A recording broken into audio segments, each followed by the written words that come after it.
말씀 보겠습니다. 사도행전 23장 11절에서 16절까지 합독하겠습니다. 그날 밤에 주께서 바울 곁에 서서 이르시되 담대하라. 네가 예루살렘에서 나의 일을 증거한 것 같이 로마에서도 증거하여야 하리라 하시니라. 아리셈의 유대인들이 당을 지어 맹세하되 바울을 죽이기 전에는 먹지도 아니하고 마시지도 아니하겠다 하고 이같이 동맹한 자가 40여 명이더라. 대제사장들과 장로들에게서 말하되 우리가 바울을 죽이기 전에는 아무것도 먹지 않기로 굳게 맹세하였으니 이제 너희는 그의 사실을 더 자세히 알아볼 양으로 공회와 함께 천부장에게 청하여 바울을 너희에게로 데리고 내려오게 하라. 우리는 그가 가까이 오기 전에 죽이기로 준비하였노라 하더니 바울의 생질이 그들이 매복하여 있다함을 듣고 와서 영문에 들어가 바울에게 고한지라. 아멘. 기도하겠습니다. 오늘도 우리 속에 영과 육의 길에서 우리의 신앙의 노선을 어느 쪽으로 향하고 있는지 확인하게 하시고 하늘문을 여셔서 오직 하늘로 우리의 모든 힘과 능력이 다 연결될 수 있도록 역사해 주시옵소서. 바울이 왜 환난을 당하고 있는지 그 내용을 우리가 분명히 밝히 알 수 있도록 역사하셔서 우리에게 명철과 지혜를 허락해 주시옵소서. 말씀을 들을 수 있는 능력을 주시옵소서. 하늘의 소리를 분별할 수 있는 힘을 주시옵소서. 하나님께서 오늘 이 시간에 장중에 역사하시고 주관하여 주시옵소서. 예수님의 이름으로 기도합니다. 아멘. 오늘 사도행전 제62강입니다. 제목은 환난 속에서 담대함이라는 제목입니다.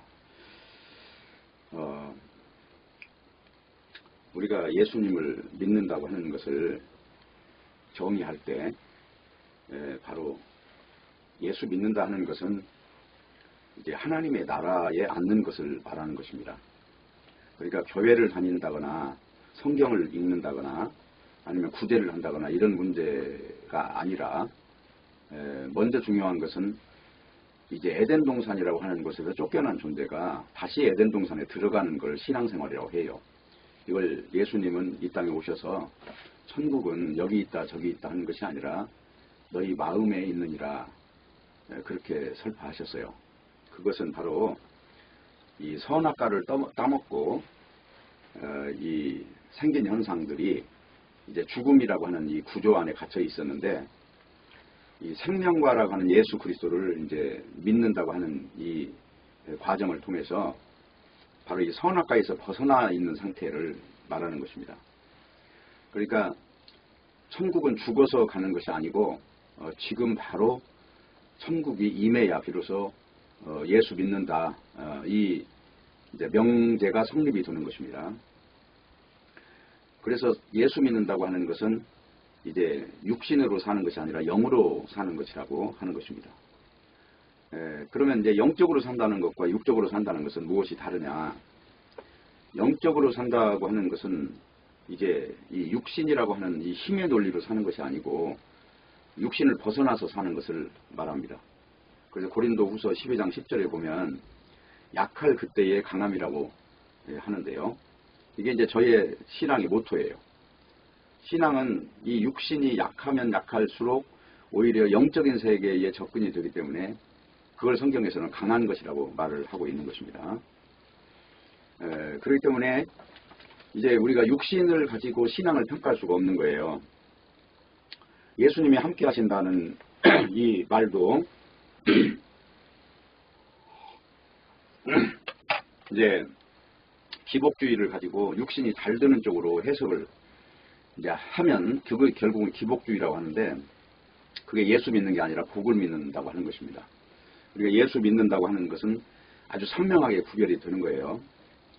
좋은 일과 나쁜 일을 연관해서 이거는 좋은 일이 생기면 이건 은혜를 받은 것이고 나쁜 일이 생긴 것은 화가 임한 것을 생각하면 영적인 것을 접근할 수가 없다는 거예요. 그 성경에는 이제 무당을 죽이라고 하는데 왜 무당을 죽이라고 하는가? 그 무당이 오늘날 이렇게 미래를 점치는 존재가 아니고 무당이라고 하는 존재는 옛날로 말하면 어떤 그 마을이 있으면 마을의 이 지도자예요. 쉽게 말하면 육신을 잘 되게 하는 어떤 대명사를 일컬어서 무당이라고 하는 거예요. 그러니까 영적으로 사는 사람한테는 이 육적으로 잘 되는 것을 좋은 것이라고 이 평을 하는 것은 굉장히 위험한 것이거든요. 그렇기 때문에 먼저 신앙생활이 뭐냐 그러면 다른 게 아니고 죽어서 천국 가는 게 아니고 지금 천국에 바로 앉는 거예요. 그러기 위해서는 이제 우리는 선악과를 먹고 에덴 동산에서 쫓겨난 존재인데 이 쫓겨난 존재를 다시 건지는 분이 온다는 것입니다. 그분 이름이 뭐냐면 이제 구세주라고 하는 거예요. 구세주. 나를 건져주실 분. 근데 예수님이 이제 그 일을 어디서 하셨냐면 십자가에서 하신 거예요. 나를 건져주시는 일을 십자가에서 하셨다는 것입니다.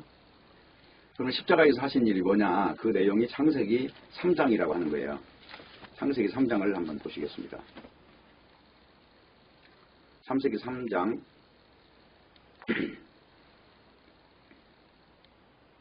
15절에 보면 내가 너로 여자와 원수가 되게 하고, 여기서 너는 누구냐면 뱀이에요. 그리고 여기 여자는 누구냐면 예수를 믿는 영적인 존재와 다 연결된 사람을 여자라고 합니다. 여자와 원수가 되게 하고 너의 후손도 여자의 후손과 원수가 되게 하리니, 예, 너의 후손은 뱀의 후손이고 여자의 후손은 영적인 사람이에요. 뱀의 후손은 육적인 사람이고 여자의 후손은 영적인 사람이에요. 이게 분명히 그렇게 생각하시면 됩니다. 너의 후손도 여자의 후손과 원수가 되게 하리니 여자의 후손은 네 머리를 상하게 할 것이요. 여자의 후손, 여기에다가 예수 그리스도라고 쓰셔야 돼요. 여자의 후손은 너의 머리를 상하게 할 것이요. 누구의? 뱀의 머리를 상하게 한다 했죠. 뱀. 여기 뱀이라고 하는 존재는 선악과를 먹게 해서 결국은 죽음을 가지고 온 존재란 말이에요. 죽음. 근데 이 죽음이라고 하는 것을 왕노릇하는 존재가 뱀인데 예수님이 오셔서 십자가에 죽으시고 부활하심으로 죽음이라고 하는 것이 더 이상 힘을 쓸 수 없게끔 되어 거예요. 그러면 뱀은 결국은 죽은 겁니다. 여기서 뱀의 머리가 깨진다는 것은 뱀이 죽었다는 거예요. 뱀이 죽었다는 말은 다른 말로 말해서 죽음이 없어진 거예요. 이걸 바로 예수 그리스도가 오셔서 하는 거예요. 다시 봅니다. 여자의 후손은 네 머리를 상하게 할 것이요 너는 그의 발꿈치를 상하게 할 것이니라. 발꿈치를 상하게 한다는 것은 예수님을 십자가에 못 박는다는 거예요. 근데 예수님이 십자가에 못 박혀서 발꿈치를 상함을 당하셨지만 예수님이 부활하심으로 발꿈치를 상한 그 작은 일을 당했지만 뱀의 머리가 깨진 일은 이거는 승리라고 하는 거예요. 그래서 이 승리를 골로새서에 한번 보겠습니다. 이렇게 이야기를 한단 말입니다. 골로새서 2장을 보세요.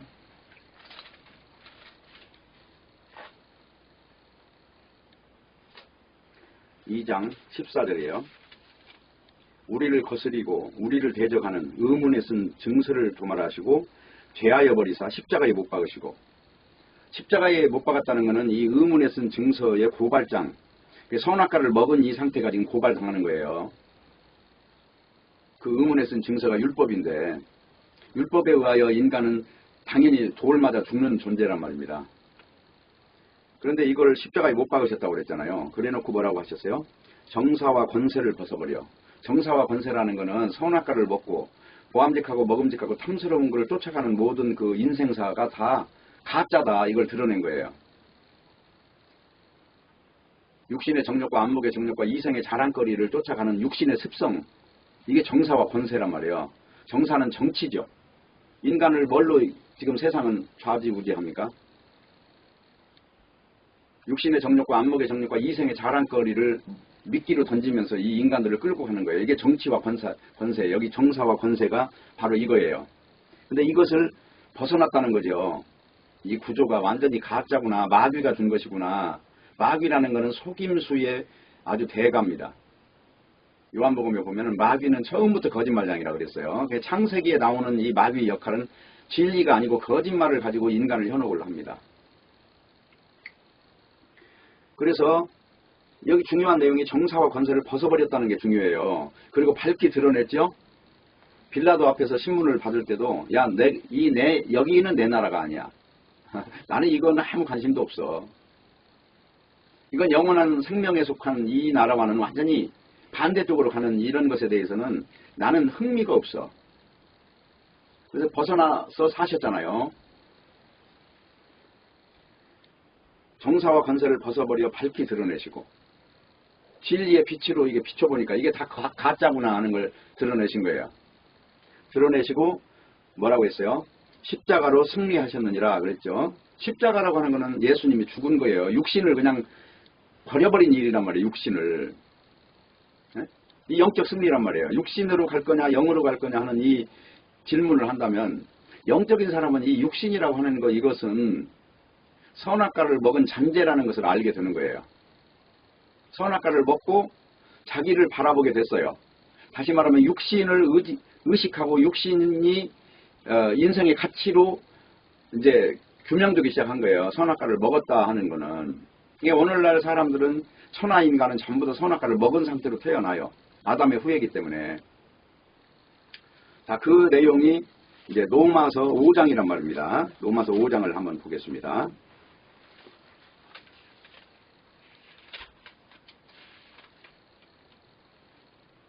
로마서 5장 17절.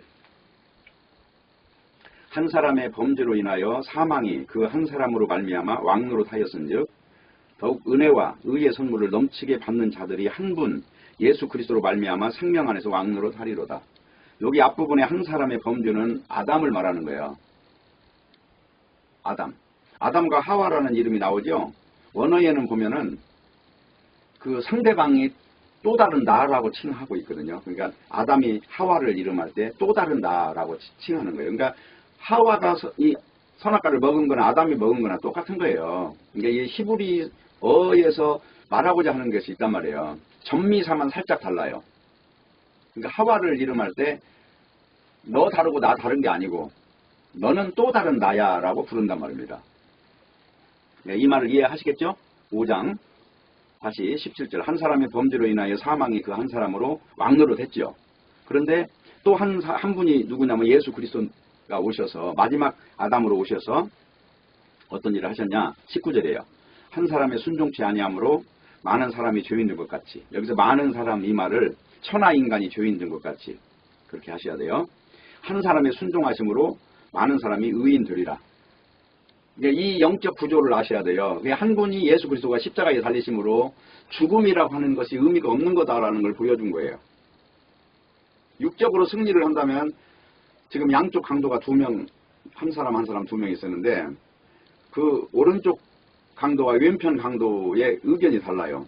한쪽의 강도는 네가 구세주면 나의 육체를 건져봐라 이렇게 말을 했고 한쪽 강도는 그 강도를 꾸짖으면서 당신의 나라에 임할 때 나를 기억하소서. 그러니까 영혼을 바라보는 사람이 됐다는 거잖아요. 근데 예수님이 오늘 네가 나와 함께 낙원에 있으리라. 그런 거예요. 그러니까 양쪽의 두 강도는 천하인간의 어떤 대표성을 지금 말하고 있는 거예요. 선악과를 먹는 인간의 한편, 또 생명과를 가진 인간의 또 한편을 지금 대명사로 등장을 시키는 겁니다. 그래서 어떻게 됐느냐, 요 이제 9절 보세요. 5장 9절. 그러면 이제 우리가 그 피를 인하여 의롭다 하심을 얻었은즉 그 피를 인하여 그 말은 예수 그리스도 화목제물로 구약 성경에 제사를 지냄으로 하나님의 원수된 자가 하나님의 진에 들어갈 수 있는 자가 된 거예요. 예. 그와 같이 그 피를 인하여 의롭다 하심을 얻은 거죠. 여기서 의롭다 하심을 받았다는 얘기는 선악과를 먹은 존재가 치유함을 받은 걸 이야기하는 거예요. 그래서 성경을 복음으로 알아들어야 됩니다. 중요한 것은 성경을 율법으로 알아듣거나 도덕으로 알아듣거나 세상 어떤 종교적인 방식으로 알아들으면 아주 낭패에 이르게 돼요. 반드시 성경은 생명과 사망이 두 가지의 그 어떤 그 분기점을 가지고 모든 설교를 들어야 돼요. 교회를 잘 되게 하는 게 아니라 그리스도의 몸으로서 교회인가를 먼저 물어야 되는 것이고, 그러니까 우리 교회에 부흥시키자가 아니라 진리가 바로 선 교회를 나는 만나기를 원한다는 소망을 가지고 있어야 돼요. 그러니까 9절이에요. 그러면 이제 우리가 그 피를 인하여 의롭다 하심을 얻었은즉 더욱 그로 말미암아 진노하심에서 구원을 얻을 것이니, 그러니까 예수 그리스도 안에 들어가면 믿음에서 믿음에 들어가요. 믿음에서 행함으로 가는 게 아닙니다. 절대로 신학자의 말에 놀아나면 안 돼요. 성경을 처음부터 성경으로 출발하고 성경으로 이야기해야 돼요. 누가 말했다 이 말 들으면 안 돼요. 굉장히 위험한 일이 많으니까. 그래서 예수 그리스도로 말미암아 의롭다 하심을 얻은 거예요. 이게 의인이 됐다는 말은 내가 지금 행동이 완전해졌다는 말이 아니에요. 예수 그리스도가 메시아, 다시 말하면 구세주 되심에 대하여 그것을 하나님의 뜻으로 받아들이는 것을 말하는 겁니다. 의롭다 하심을 얻었은즉 10절 곧 우리가 원수 되었을 때에 그 아들의 죽으심으로 말미암아 하나님으로 더불어 화목되었은즉, 그죠? 우리가 원수된 상태에서 예수님의 십자가를 듣는 거예요. 그리고 나서 예수님이 다 하셨구나, 거기서 죽음을 이기셨고 부활의 능력을 거기서 보여주셨구나 라는 사실을 우리가 보게 되면, 죽음이 없는 세계를 보게 되면, 예수님이 내가 다 이루었다고 하신 그 말씀의 의미를 믿게 되면, 예수님이 지구상에 오직 한 분 죽음을 이기시는 그 매개체로서 오신 구세주 메시아로서 믿어지면 그걸 성경에서 믿음이라고 말을 한다는 것입니다. 내가 완전해진 사람이 돼서 하늘나라 들어가는 게 아니고 예수 그리스도가 한 일로 인해서 화목이 됐다고 그럽니다. 곧 우리가 원수 되었을 때에 그 아들의 죽으심으로 말미암아, 누구로 말미암아? 예수 그리스도의 십자가의 사역으로 말미암아. 그 말이에요. 여기 다른 거 다 빼시고 그의 죽으심으로 말미암아 하나님으로 더불어 화목되었은즉, 그러니까 구약 성경에 죄라고 하는 것 때문에 짐승이 그래 죽었잖아요. 양이 죽고 소가 죽고 비둘기가 죽고, 그것이 화목 제물이에요. 그러면서 하나님의 존전에 나아가는 그 능력을 입는 것입니다. 구약 성경에. 그게 바로 이스라엘 민족이에요. 그래서 애굽에서 나올 때 이스라엘 민족은 유월절 양의 죽음이 꼭 필요했던 거예요. 문설주에 유월절 양의 피를 바르면 죽음이 넘어가겠다는 것이 유월이에요. 유월. 죽이지 않겠다 그 말이에요. 피가 발라지면. 여기 지금 내용도 십자가의 예수님의 피 흘리심으로 말미암아 그의 화목 제물이란 말입니다. 다시 볼게요. 10절. 곧 우리가 원수 되었을 때에 그 아들의 죽으심으로 말미암아 하나님으로 더불어 화목되었은즉, 이 말은 의롭게 되었은즉 그 말이죠. 화목된 자로서는 더욱 그의 살으심을 인하여 구원을 얻을 것이니라. 그의 살으심을 인하여 영적인 존재가 영원한 생명을 받은 존재로서의 실존을 자각할 것이니라 그 말입니다. 구원을 얻으라 하는 것은 함정에 빠져 있는데 이 인식을 바꿔야 되거든요. 예수님을 바라보면 거기서 내가 다 이루었다는 음성이 들려요. 그래서 어떻게 돼요? 사망에서 나오는 거잖아요. 이걸 구원이라고 해요. 여기서 구원이 죽어서 천국 가는 게 아닙니다. 지금 예수 그리스도로 말미암아 하나님과 원수된 존재가 화목되는 것을 구원이라고 해요. 확실하죠? 11절. 이뿐 아니라 이제 우리로 화목을 얻게 하신 우리 주 예수 그리스도로 말미암아, 누구로 말미암아? 나로 말미암아가 아니고 예수 그리스도로 말미암아 하나님 안에서 또한 즐거워하느니라. 누구로 말미암아? 예수 그리스도로 말미암아. 이게 신앙이라고 하는 거예요. 이게 신앙은 육적인 모든 시선을 지금 이거 없는 걸로 바라보는 게 신앙이에요. 그러니까 약할 그때의 강함이라고 하는 것이 육체가 이게 약할수록 오히려 영적인 쪽으로 눈이 열리겠죠. 신앙의 원리란 말이에요. 이게 왜 기복주의자들은 육신에 잘 되는 것만 가지고 예수님을 이용하느냐 하는 거예요. 성경은 분명히 너희가 예수님을 믿으려면 고난도 받아야 할지니라 그러잖아요. 이제 이런 내용이 중요하단 말입니다. 그래서 어떻게 이제 해야 되느냐? 이제 이렇게 해야 되는 거예요. 여기 21절 보세요. 로마서 5장 21절. 이는 죄가 사망 안에서 왕노릇한 것 같이 은혜도 또한 의로 말미암아 왕노릇하여 우리 주 예수 그리스도로 말미암아 영생에 이르게 하려 함이니라. 은혜와 죄가 두 가지가 등장하지요. 여기서 은혜라는 말은 다른 말로 연결을 딱 하면은 의라는 말로 연결이 되는 거고, 여기 죄라고 하는 말은 사망하고 연결이 되잖아요. 요 단어를 이렇게 연결해 보세요. 죄는 사망, 그리고 의라고 하는 것은 영생. 사망과 영생이 두 가지로 나눠서 지금 설명을 하고 있잖아요. 그렇죠? 그리고 이제 6장으로 넘어가세요. 그러면 그런데 우리가 무슨 말을 하리요? 은혜를 더하기를 죄에 거하겠느냐 하는 이 죄에 거하겠느냐, 이 말은 당시의 사람들이 예수 그러면 안 믿으면 안 믿을수록 죄가 더 많아질 거 아니냐, 그러면 죄가 많아질수록 은혜가 넘치는 거 아니냐, 이제 그렇게 말장난을 하는 사람들이 있었다는 것입니다. 이 말이 이해가요? 자, 그러니까 무슨 말을 하냐면 3절에 가서 죄 짓지 말아야지라는 말을 하는 게 아니라, 여기서 굉장히 중요한 이야기니까 잘 들으셔야 돼요. 무릇 그리스도 예수 합하게 세례를 받은 우리는 그의 죽으심과 합하여 세례 받은 사람이다. 옛사람은 죽었고 새 사람을 입었느니라 이 말이죠. 여기서 죄 위에 거하겠느냐 이 말은 옛사람으로 살겠느냐 새 사람으로 살겠느냐 이 질문인 거예요? 아니면 도덕적인 거 질문하는 거예요? 지금 새 생명이라고 하는 것을 우리는 증인으로서 부름을 받았다는 걸 지금 말하고 있잖아요. 그러면서 뭐라고 그래요? 4절. 그러므로 우리가 그의 죽으심과 합하여 세례를 받음으로 그와 함께 장사되었나니, 그러므로 어떻게 한다고요? 장사되었나니, 뒤에 중간을 빼고요. 그 뒤쪽만 보세요. 우리로 또한 새 생명 가운데 행하게 하려 함이니라. 예수님이 십자가에 죽으시고 우리가 그 예수 그리스도를 믿는다고 하는 것은 이 새 생명의 능력을 누리게 하려고 지금 이런 진리의 구조를 주셨다는 거잖아요. 죄라고 하는 것을 이용해서 무슨 그 말장난 하라고 이 능력을 주는 것이 아니라 지금 새 생명이라고 하는 이 권세가 얼마나 큰가 이 증인으로서 존재를 확인하는 것이다. 맞습니까? 그 말이죠. 그러면서 뭐라고 해요? 6절에서 우리가 알거니와 우리 옛사람이 예수와 함께 십자가에 못 박힌 것은 죄의 몸이 멸하여 다시는 우리가 죄에게 종로로 사지 아니하려 함이라. 그러니까 십자가에 우리가 못 박혔다는 것은 이제 죄의 몸이라는 건 끝난 거죠. 죄의 몸에 대한 미련이 있어야 될 이유가 없다는 거잖아요. 지금 이 말은 너희가 은혜 아래 있는 사람이냐 죄 아래 있는 사람이냐 이 질문을 하는 거지 도덕적으로 잘 살으라는 말이 결코 아닌 거예요. 만약에 도덕적인 문제를 여기서 다뤘다면 이 뒤에서 도덕 문제가 연결이 돼야 돼요. 근데 이 뒤에 여기서 말하는 내용은 세례가 등장하잖아요. 세례라는 말은 내가 죽었다가 새로 살아난 존재다 이 말을 설명할 때 세례라는 말이 등장을 해요. 그러니까 이 내용은 앞에 5장부터 연결되는 내용이 맞지요?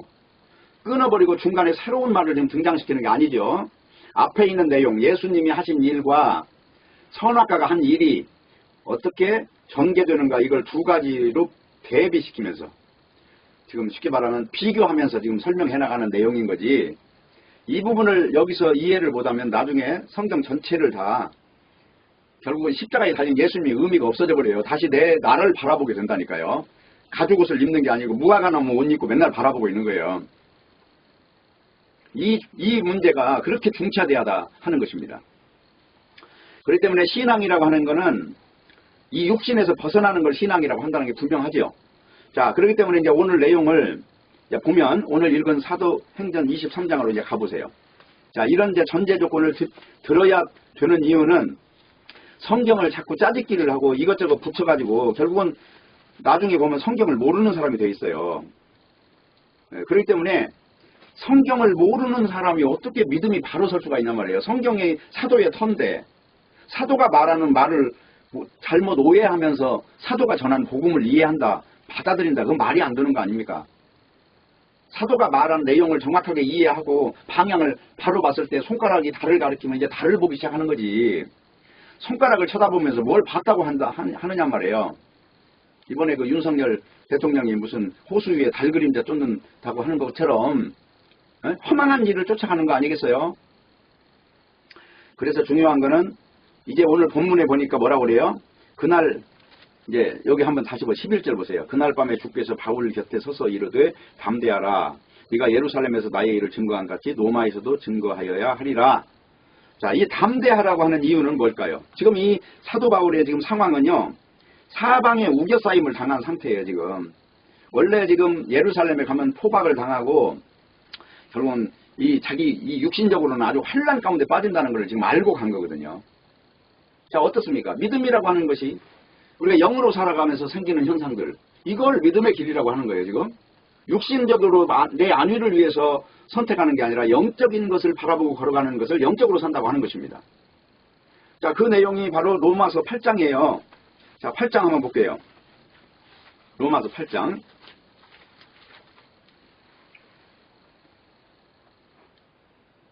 8장 5절 보세요. 육신을 쫓는 자는 육신의 일을, 영을 쫓는 자는 영의 일을 생각하나니 육신의 생각은 사망이요 영의 생각은 생명과 평안이니라. 육신의 생각은 하나님과 원수가 되나니 이는 하나님의 법에 굴복치 아니할 뿐 아니라 할 수도 없습니다. 육신에 있는 자들은 하나님을 기쁘시게 할 수 없느니라. 그 다음에 중요한 내용이 9절이에요. 만일 너희 속에 하나님의 영이 거하시면 너희가 육신에 있지 않고 영에 있나니 누구든지 그리스도의 영이 없으면 그리스도의 사람이 아니라. 여기서 새로운 영원한 생명의 언약을 받아서 이 실존이라고 하는 것이 이 육신이 아니구나라고 하는 것을 정확하게 바라본 자는 지금 이 본체가 영인가요? 육인가요? 영인 거란 말이에요. 그 말을 지금 하고 있는 거예요. 신자는 우리의 본성이, 이제 영원한 생명이 우리의 본성이에요. 이 육체는 여기 로마서 요 7장 요 마지막 절 요 내용을 지금 우리가 가지고 있는 거예요. 24절. 오호라 나는 곤고한 사람이로다. 이 사망의 몸에서 누가 나를 건져내랴. 여기서 이 사망의 몸이라고 나오는 내용이 이게 뭐냐면 일종의 형벌이에요. 옛날에 사람을 죽인 사람이 그 죽은 시체, 묶여있는 거 이거를 사망의 몸이라고 해요. 그러면서 이 죽은 시체가 썩어서 막 살이 썩을 때 이 사람도 같이 썩어서 죽는 이걸 사망의 몸이라고 해요. 지금 우리의 몸은 영의 어떤 실체인데도 우리는 육이라고 하는 것에 지금 여기 갇혀 있잖아요. 이걸 여기 사망의 몸이라고 한단 말이에요. 근데 우리가 이런 상황에 있는데 어떻게 되느냐? 8장 1절이에요. 그러므로 이제 그리스도 예수 안에 있는 자에게는 결코 정죄함이 없나니. 예수 그리스도 이 말을 부활하신 예수 그 말로 바꿔야 돼요. 영원한 생명을 증거하신 그 예수 안에 있으면 이제 우리는 영생이 본체입니까? 지금 이 육신이 본체입니까?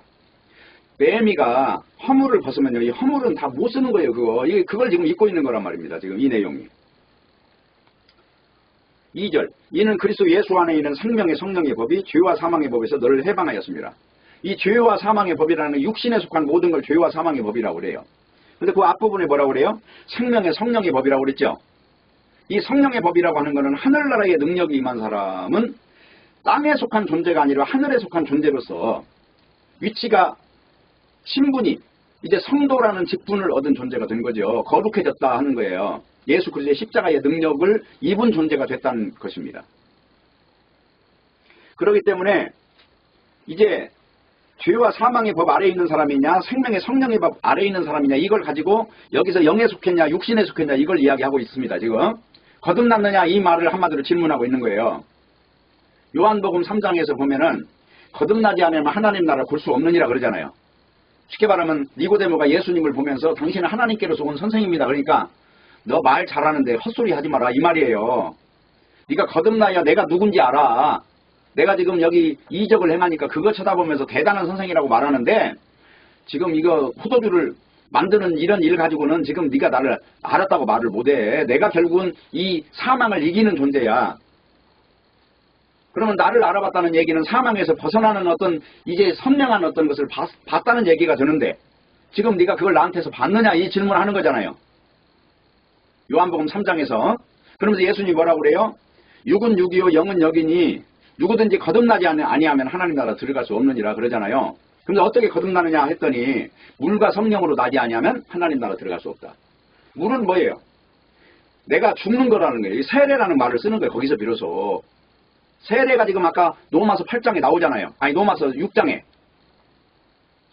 그 세례라는 이 말이 내 육신 이것이 가짜구나. 이게 선악과 먹고 생긴 형상에 불과하구나. 우리의 본성은 영생입니까? 이 몸입니까? 여기 지금 그 이야기를 다루고 있는 거예요. 8장에 다시 볼게요. 이는 그리스도 예수 안에 2절. 이는 그리스도 예수 안에 있는 생명의 성령의 법이. 예수 안에는 뭐가 있다고요? 생명의 성령의 법이라는 게 있다는 거잖아요. 근데 예수 밖에는 뭐가 있냐? 죄와 사망의 법이 있다는 거예요. 두 가지 나누고 있죠. 여기서 죄와 사망의 법이냐 생명의 성령의 법이냐. 그러면서 여기서 영으로 살래 육으로 살래 이거 질문하죠. 오늘 지금 23장에서 담대하라는 얘기가 그거예요. 영으로 살아가라 그 말입니다. 담대한 게 괜히 무슨 쓸데없는 만용을 부리라는 말이 아니고요. 담대하라 그런 이야기예요. 그래서 바울은 죽은 자의 소망 때문에 지금 여기 앞에 우리가 오늘 읽은 23장 앞부분을 보면은 바울은 뭐냐면 예수님의 부활을 증거했던 거예요. 그것 때문에 바리새인과 사두개인의 논쟁이 일어났던 것이고, 근데 바리새인들은 부활이 있다고는 인정을 하지만 실제로 부활한 사람으로 살지를 못하잖아요. 논쟁의 중심에 서봐야 아무 의미가 없어요. 뭐가 옳으냐 그러냐는 의미가 없고 지금 바로 영생을 가진 존재로 사느냐 아니냐 하는 문제만 남는 것입니다. 그러니까 바울은 지금 사도행전을 쭉 읽어보면 죽을 준비가 되어 있었고 언제든지 죽을 각오가 되어 있었어요. 왜냐하면 영원한 생명이 있기 때문에 이 육신 이걸 장막을 벗는 것에 불과한 거니까. 그래서 성도가 죽었을 때는 죽었다고 한 적이 없어요. 다 잠잔다고 하는 거지. 성경에 보면 다 예수 하나님의 능력으로 말미암아 죽지 않은 생명으로 지금 이미 그 언약으로서 그걸 누려야 된다 하는 것입니다. 그래서 오늘날 사람들은 사두개인들과 같이 부활을 믿지를 않아요. 죽으면 끝인 줄 알아요. 교회를 다니는 사람들도 다 그래요. 뭔가 복음을 잘못 들은 거란 말이에요. 복음을 바르게 듣는 사람들은 복음을 분별할 줄 알아요. 절대로, 이건 내가 절대라는 용어를 썼어요. 복음을 바르게 듣는 사람은 복음을 분별할 줄 안다. 이게 복음인지 아닌지 모르는 사람은 그건 지금 복음 근접이 안 돼 있는 거예요. 왜냐하면 요한복음에 보면 내 양은 내 목소리, 내 음성을 듣는다고 했잖아요. 예수님의 음성을 듣는 사람들은 사도의 터가 뭔지를 알아요. 그래서 유대인들에게 지금 복음을 전했다는 건 딴 게 아니고 부활을 전했다는 거예요. 부활. 복음 전한다니까 무슨 교회 세운다고 생각하면 안 돼요.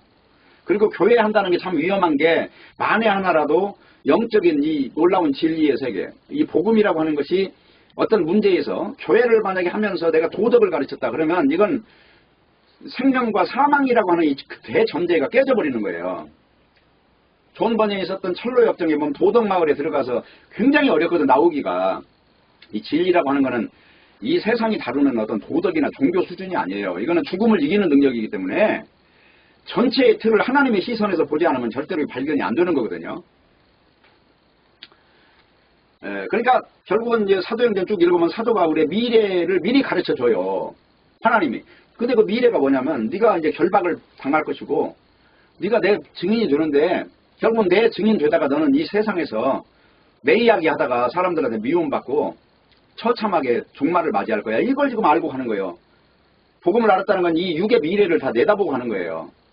육신이 안정돼가지고 뭐 이거 호의호식 하다 가는 거 이런 개념하고는 전혀 다릅니다. 영적으로 가는 거기 때문에.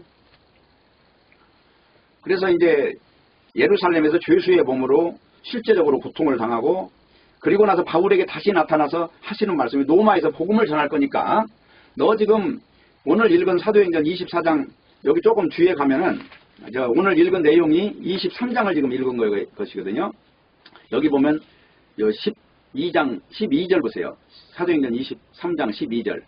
날이 새매 유대인들이 당을 지어 맹세하되 바울을 죽이기 전에는 먹지도 아니하고 마시지도 아니하겠다 하는 사람 동맹한 자가 40명이 있었어요. 그러니까 중간에 어디 포승줄에 끌려갈 때 중간에 나타나서 이제 자객이 나타나서 뭐 검으로 죽이든 총으로 죽이든 그 당시에는 총이 없었겠지만 그래서 반드시 이 바울을 죽이고 나서야 밥을 먹겠다고 하는 아주 한마디로 결사대가 조직이 된 거예요. 지금 이런 상황에 처한 지금 입장에서 지금 이 바울이 행보를 보이는 내용입니다. 오늘. 근데 뭐냐면 네가 예루살렘에 증언한 것 같이 로마에서도 증언할 것이다. 바로 이 내용을 지금 그게 바울의 미래로서 본 거예요. 중요한 거예요. 그러니까 오늘 중요한 건 고린도 후서에서 보면 뭐라고 나오냐면 사방으로 우겨쌈을 당하여도 쌓이지 않으며 황당한 일을 당하지만 절망하지 않고 핍박을 당하지만 죽지 않고 거꾸로 뜨림을 당하지만 망하지 않고 이게 이 육의 시선에서 보는 것은 망하게 생긴 거예요 지금. 근데 영적으로 볼 때는 그건 아니다. 그래서 예수님이 뭐라고 하시냐면 내가 세상을 이겼노라 너희 담대하라 그러잖아요. 그거는 뭐냐면 세상이라고 하는 것은 다른 게 아니라 육신의 정욕과 안목의 정욕과 이생의 자랑으로 만들어져 있어요. 이 세상이 전부 다. 근데 그거는 다 거품이라고 하는 거예요. 예수님은 진리의 본체로 오셨기 때문에 이런 것에 대해서 흔히 내다보고 계시는 것이거든요. 세상에 그 용포를 입고 호의호식하고 이런 것에 대해서 예수님이 볼 때는 얼마나 가당치도 않았겠느냐 하는 것이죠. 그래서 신앙이라고 하는 것은 무엇을 목표로 설정되어 있는가 이걸 보면 알 수 있어요. 나의 말과 생각과 행위가 나를 증거하느냐. 근데 사도 바울은 지금 나의 육신에 대해서는 아무 가치를 못 느껴요. 그러니까 중요한 거는 그 당시에 여행은 위험이 많이 따랐어요. 근데 바울이 지금 여기 보면 어떤 일이 생겼냐면요. 23장 12절을 지금 금방 읽었잖아요. 바울을 죽이기 전에는 아무것도 안 하겠다고 하는 사람이 40명이 있는데 그때 죽일 기회를 얻기 위해 천부장에게 다시 심리를 하라고 요청을 했다는 거예요. 그래서 천부장에게 가는 과정에서 죽이겠다. 그러니까 거기 이제 뒤에 내용을 읽어보면 이렇게 나옵니다. 16절.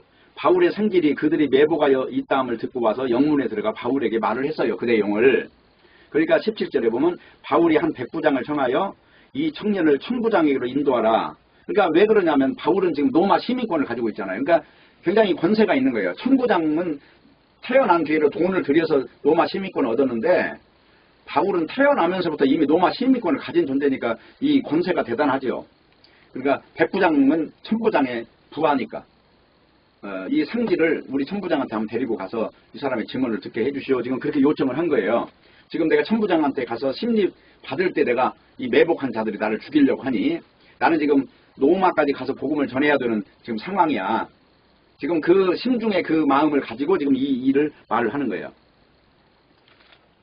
그러니까 어떤 일이 생겼어요. 18절에 천부장에게로 데리고 가서 가로되 죄수 바울이 나를 불러 이 청년이 당신에게 할 말이 있다 하여서 데리고 왔다. 그러니까 19절 천부장이 그 손을 잡고 물러가서 조용히 내게 할 말이 뭐냐 하고 물어보니 20절 대답하되 유대인들이 공모하기를 저희들이 바울에 대하여 자세한 것을 묻기 위해 내일 그를 데리고 공의로 내려오기를 청하자 하였으니 21절 당신은 저희 청함을 쫓지 마소서. 저희 중에서 바울을 죽이기 전에는 먹지도 않고 마시지도 않기로 맹세한 자가 40명이 그를 죽이려고 숨어서 지금 다 준비하고 내복하고 있습니다. 그러니 22절 이에 천부장이 청년을 보내며 경계하되 이 일을 내게 고하였다고 아무에게도 말하지 말라. 그리고 23절 백부장 둘을 불러 이르되 밤 제3시에 가이사랴까지 갈 보병 200명과 마병 70명과 창군 200명을 준비하라 하고 또 바울을 태워 총독 벨릭스에게로 무사히 보내기 위하여 짐승을 준비하라 명하여 또 아래와 같이 편지하여 일렸으되 26절 글라우디오 누이시 아는 총독 벨릭스 가까이에 문안하노이다 하면서 이 군사를 동원해가지고 이제 바울을 이제 그렇게 보냈다는 거예요. 그러니까 지금 여기 뭐라고 하면 470명이 죄수 하나를 호송하기에 동원이 됐던 거예요. 그러면 이 내용 일련의 과정을 한번 보세요.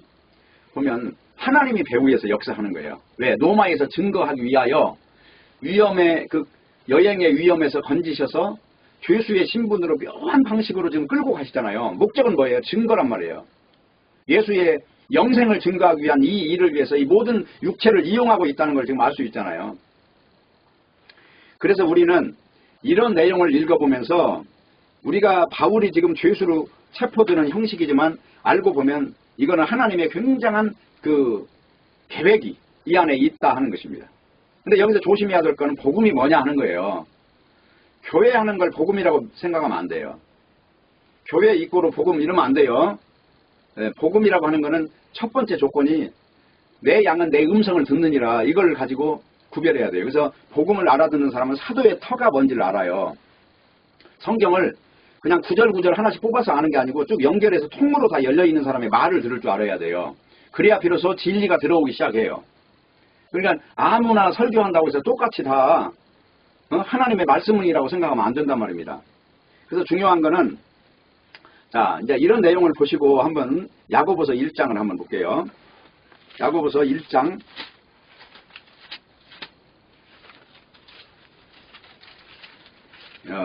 1장 한번 1절부터 한번 보겠습니다.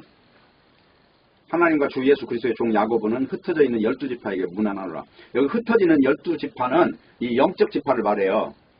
이스라엘의 12지파가 아니라 지금 이 신약 성경에 와 있는 십자가의 조를 알아듣는 사람을 이렇게 표현을 한단 말이에요. 이 말을 알겠죠?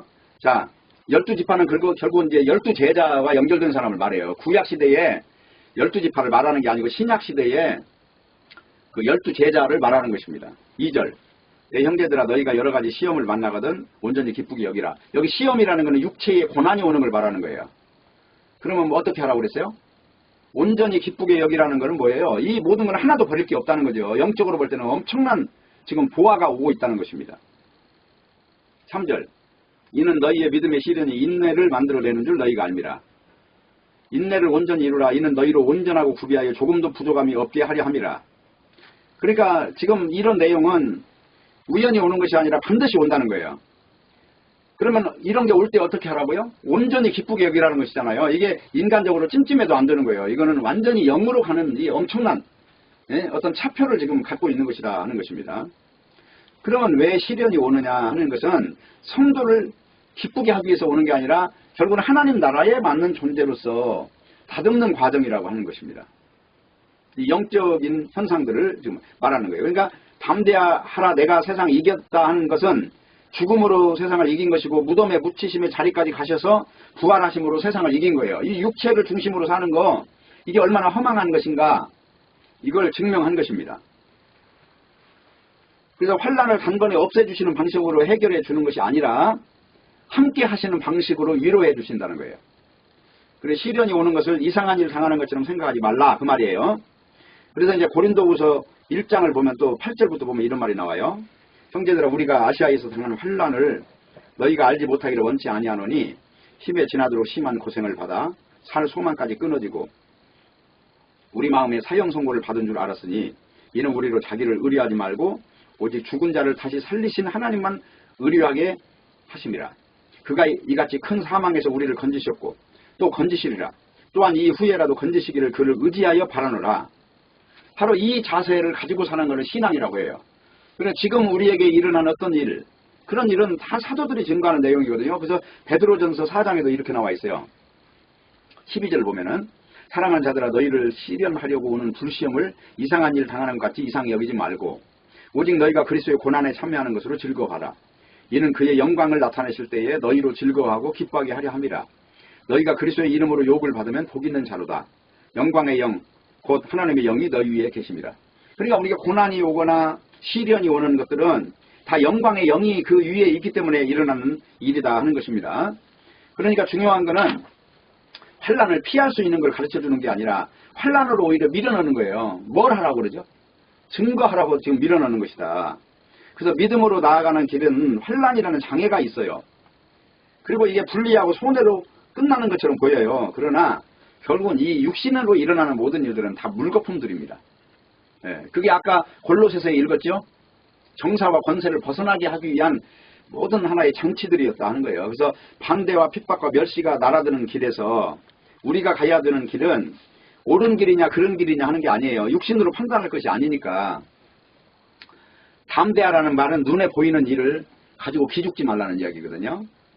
그래서 그 담대하라는 말은 그 옆에 예수님이 서 계신다는 거잖아요. 지금 그 말인 것이고요. 환난 당할 때 누구 하나 도와주지 않는다고 해도 하나님이 함께 하신다는 거예요. 지금 예수님이. 그렇기 때문에 보이는 것이 전부기 때문에 보이지 않는 것은 모든 것이 잘못됐다고 생각할 수가 있어요. 왜? 이 육신이라고 하는 걸로 판단할 때는 결국은 육신은 뭘로 만들어졌다고요? 육신의 정력과 안목의 정력과 이성의 자랑으로 만들어진 게 육신이에요. 그러다 보니까 육신이 걸어가는 길들은 보면 다 나중에 사망을 향해서 걸어가고 있다는 거잖아요. 그러니까 생명의 이치를 가지고 바라보면 전혀 다른 해답이 나온다고 하는 것입니다. 마지막으로 지금 사도 바울이 예수님께 여기서 이 자리에서 하는 이야기가 예수님 나 여기서 벗어나게 해주세요 라는 기도를 하는 적이 없어요. 다만 오늘 이 자리에서도 여전히 내가 증거할 일 이것이 뭐냐 하는 거 이 하나만 염두에 두고 예수님이 지금 나한테 무엇을 지시하시는가 그거 하나에만 눈이 열려 있다고 하는 것입니다. 그래서 보이는 것에 집착한 우리가 주님을 보지 못하고 말씀을 보지 못한다는 건 불행입니다. 그래서 모든 일은 신자에게 있어서 어떤 말씀이 다가올 때부터 이건 대단한 일이 지금 벌어지는 것이거든요. 그리고 말씀을 아는 것 자체도 굉장히 기적이 일어난 거예요. 벌써 진리가 무엇인지 분별한다는 것 자체부터가 이거는 기적이 일어나는 것이기 때문에 그래서 분명히 기억할 것은 나의 양은 내 음성을 들을 줄 안다 그 말이거든요. 사도들이 뭐라고 그래요? 사도의 터라고 하는 걸 증거의 기준으로 삼고 있어요. 사도는 누구냐? 신약 성경을 쓴 사람들이잖아요. 마태복음부터 시작해서 요한계시록까지가 사도의 터예요. 그러면 우리가 신앙생활을 구약 성경이나 읽으면서 무슨 안식교 같이 뭐 율법적인 사상에 빠져 있어도 안 되는 거고 신약 성경으로 와서 특별히 바울의 서신서 중에서 에베소서, 골로새서, 빌립보서, 데살로니가 전후서, 뭐 골로새서 같은 이런 책을 명확하게 아는 것이 중요해요. 특별히 로마서를 명확하게 아셔야 돼요. 로마서 1장부터 16장까지 걸리는 게 있으면 안 돼요. 그리고 장절을 나누지도 말고 그냥 쭉 읽으셔야 돼요. 특별히 오늘 지적했던 로마서 6장 이걸 모르고 넘어가는 사람은 진짜 불행합니다. 죽을 때까지 예수 믿는다고 믿어도 로마서 6장을 세례라고 하는 용어로 보이지 않으면 그 죄라는 용어가 도대체 뭔지를 모른단 말이에요. 그래서 자범죄니 고범죄니 원죄니 뭐 이런 거나 따지고 있고 신학에 빠져가지고 예수님이 십자가에서 이루신 일을 못 보면 곤란한 거 아니겠어요? 그러니까 이런 불행한 일을 당하는 사람이 수도 없이 많은 세상에 지금 성경에 잡혀있는 사람이 40억 명이 넘어요. 무슬림까지. 근데 진리를 만난 사람은 그 중에 0.01%도 안 된다는 것만 분명히 아시고 정신 바짝 차리고 신앙의 길을 확인하는 모두가 되기를 바라겠습니다. 기도하겠습니다. 주님, 오늘 또 말씀을 주셨사오니 이 말씀이 땅에 떨어지지 말게 하시고 말씀이 열매를 맺게 하시고 말씀 자체가 수술을 해서 심령과 관절과 골수를 찔러 쪼개는 놀라운 기적을 베풀어 주시옵소서. 예수님의 이름으로 기도합니다. 아멘.